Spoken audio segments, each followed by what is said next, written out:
Prosecutors worried they have to prove Donald Trump was not legally insane. Lawyer's memoir says New York prosecutors feared they would have to prove that Donald Trump was not legally insane as they investigated his business practices, according to an upcoming memoir by a lead attorney on the team. To rebut the claim that Trump believed his own hype, we would have to show and stress that Donald Trump was not legally insane. Lawyer Mark Pomerantz writes in the memoir, seen by the Daily Beast, was Donald Trump suffering from some sort of mental condition that made it impossible for him to distinguish between fact and fiction? He queries in the book. Pomerantz said that lawyers advising the Manhattan District Attorney's Office discussed whether Trump had been spewing bullshit for so many years about so many things that he could no longer process the difference between bullshit and reality. Pomerantz, a former special assistant district attorney, was recruited by then Manhattan District Attorney Cy Vance Jr.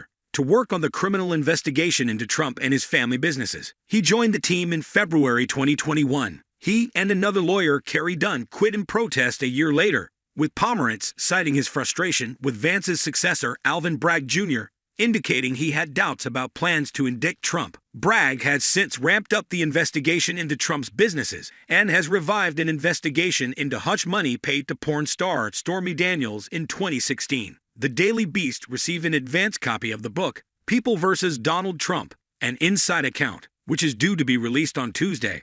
According to the Daily Beast, the book provides insight into how investigators put the case against Trump together and considered how to proceed with charging the former president. In the book, Pomerantz says that he believes evidence proves Trump lied on financial documents, and that he and Dunn believe this was the best way to prosecute Trump, according to the Daily Beast. The right way to proceed, we thought, was to bring felony charges based on the full panoply of false business records that Trump had helped to generate. The phony documents relating to the hush money payment and Michael Cohen's reimbursement, the false financial statements, the false accounting spreadsheets that were created to support the financial statements, and so forth, Pomerantz said. In the book, Pomerantz also reportedly compares Trump to mob boss John Gotti, whose son Pomerantz once successfully prosecuted, according to the New York Times. He demanded absolute loyalty and would go after anyone who crossed him. He seemed always to stay one step ahead of the law, Pomerantz wrote of Trump. In my career as a lawyer, I had encountered only one other person who touched all of these bases, John Gotti, the head of the Gambino organized crime family. A lawyer for Trump recently sent Pomerantz a letter threatening legal action over the book,